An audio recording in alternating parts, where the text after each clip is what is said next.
Hey folks, how you doing? What do you feel about banned books? How are we on this? So you're against the bans, but you're for the books? All right. Okay, I'm just making sure I'm in the right place. All right, me too. I say that because I'm a state lawmaker in this state, in this commonwealth of 13 million Pennsylvanians, in which we have 500 school districts. 499 of them have elected school board members. No elected school board member, as far as I know, is required to have a background in education. No elected school board member, from my reading, has to have a child who's attended the public school in that district in which they've been elected, as far as I recall. As far as I recall, no elected school board member actually has to know how to read. So that's context, right? I mean, this is a state where slavery was the state law. There were many states that banned reading for certain people. Now, why do you think that is? Why would some people be prohibited to read and write? They don't want you to grow. They don't want you to what? Think. They don't want you to fight back. Thank you. In a state where slavery is the state law. Those folk were black folk, by the way, in case you didn't connect the dots. All right.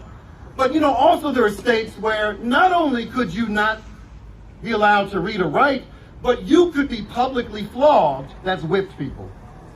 Flogged, even if you were white, if you taught a black person how to read.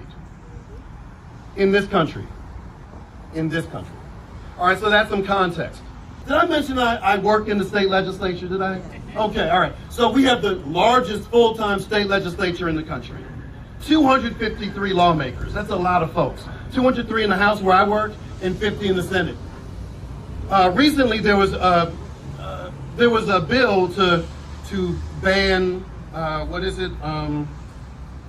Critical race theory in kindergarten through 12th. Because, you know, critical race theory is all over kindergartens, you know. It's everywhere. Yeah. So, you know, that ban, if that were enacted in law, that's been outlawed, and it would save all of our precious children from thinking critically about systems that we put in place over generations that are impacting everyone. So, I also understand that Pennsylvania is among the top 3 states for book bans. Now, there are no pieces of legislation that have banned books in Pennsylvania yet. They may be coming, but because we have a democratically controlled House of Representatives now, it ain't moving anywhere. But there is a bill that I really, really like, and not just because I wrote it. My bill would just raise the threshold, instead of a simple majority in an elected school board meeting to ban a book, it would be 2/3 vote. It would also require a public hearing before you vote on banning a book. My bill also would require the proponent of the ban, and it's not the general public that bans, it's an elected school board member. All right, so that person would just have to fill out a form. And the form would say why you would want to ban the bill to protect our precious children, right? Now, the form, once completed, would be publicly accessible on the Pennsylvania Department of Education's website. The proponent of the ban would also have to sign a form saying that he or she has read the book. Wait, is that? So you like that? So I should keep that? Should I keep that? All right, hold on. So the form would identify what specifically they didn't like about these awful books. Put in a book report, you say. So that form would be documented, be on the website, I said that, and they'd have to attest that they have actually read the educational material within the last 12 months. They also have to sign a document that they checked out the book in the school district.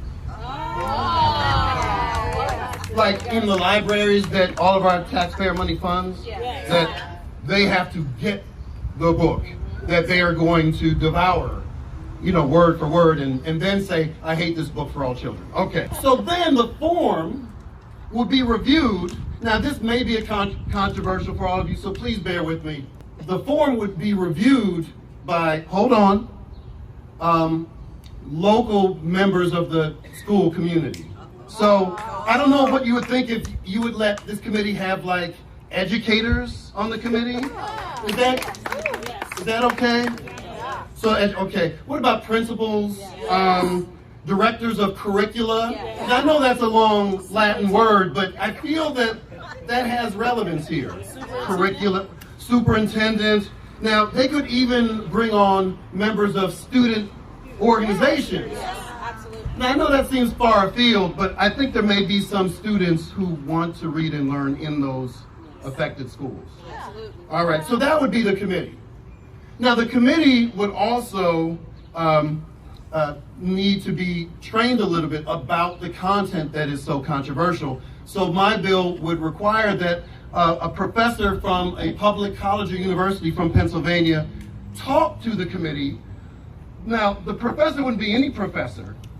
It would be a professor who has actually taught the book, has some understanding of the subject matter. And the committee has to meet at least twice. Because, you know, sometimes you create committees and they never meet, and then, okay, check that box, move on. They would actually have to meet. Now, when it's time for the school board to actually convene and make a motion, some person who cares deeply about the liberty of our children, they would have to have someone from the committee, like a chair or a designee of the chair, to speak about the book and to present findings from their committee's work, and then make recommendations on whether the book should be banned or embraced. So they can't vote on banning it until that person from that committee speaks up at a school board committee meeting. So the proponent of the book ban, who, let's be honest, cares more about our children than we do, they would need to publicly read the passages at that meeting that they don't like. You know, the profane stuff, the sexually explicit stuff, the stuff that may refer to the blacks or the queers or the immigrants or the disabled folks, you know, all those problematic communities. They would have to, that's fair, because they brought it up. Yeah. Now, it's important to provide just a little more context around that, because I work with folks who are, what is the technical term? Snowflakes. And so, if they want this, anybody could, who's an elected school board member, could ban anything that has profanity or, you know, explicit violence or anything like that. So, you know, if somebody wanted to ban the Bible, because, you know, I've heard, I'm not a biblical scholar, but I've heard there's references to incest and rape and to, you know, genocide and so forth. So, you know, someone could do that. Or maybe, you know, ban the Declaration of Independence that refers to Native Americans as savages. That's very controversial. Oh, or actually the Pennsylvania Consolidated Statutes. Those are state laws that reference such things as oral sex. So maybe we could ban the very laws that my snowflake colleagues proclaim to want to uphold. So there's a lot of room here is what I'm saying. What are we really fighting here? We're fighting people who are afraid of critical thought, of independent thought.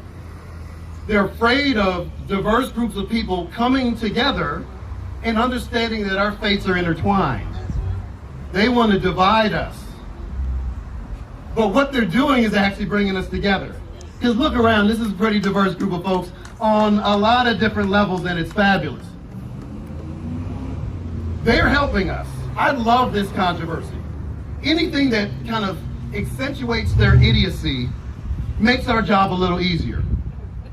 It also sells a lot of books for all these wonderful authors who do care about our children. And by the way, I'm a dad, I get it. There are a bunch of racist and sexist things that my sons have had to process through their education that I feel have no place in the classroom. But right now, most public school districts have an opt-out for individual parents to say, you know what, I don't want my daughter or my son to check out that book in the library right now. But what I don't think is appropriate is saying, I don't know who your son or daughter is, but I don't think they should have the books that I don't like.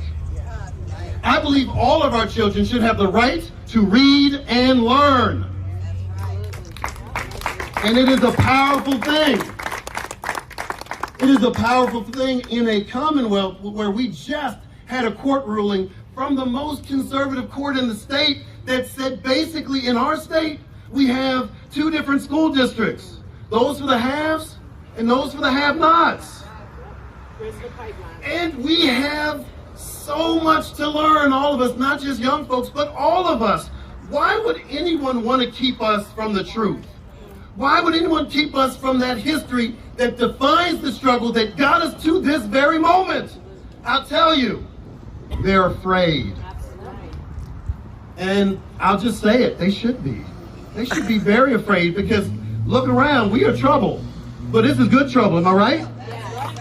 Good trouble allowed us to get to this point. Many of us would not be standing here if it weren't for good trouble. For generations. For generations. And the people who've always been on the front lines of these social movements for centuries have been young people, women, and people of color.